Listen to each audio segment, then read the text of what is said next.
స్టూడియన్ APTS news channel. ఈ రోజు ముఖ్యమైన వార్తలను మీకోసం అందిస్తున్నాం.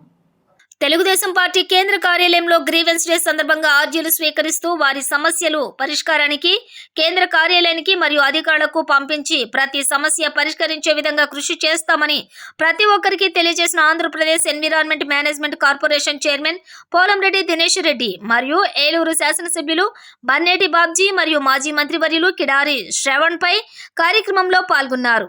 అయితే ఈ సందర్భంగా దినేష్ రెడ్డి మాట్లాడుతూ ప్రతి సమస్యను పరిష్కరించడానికి కూటమి ప్రభుత్వం సిద్ధంగా ఉందన్నారు. ఎవరికి ఎలాంటి కష్టం వచ్చినా అన్ని విధాలుగా ఆదుకోవడానికి ముఖ్యమంత్రి చంద్రబాబు నాయుడు ఎప్పుడూ కూడా ముందు వరుసలో ఉంటారని పోలంరెడ్డి దినేష్ రెడ్డి పేర్కొన్నారు.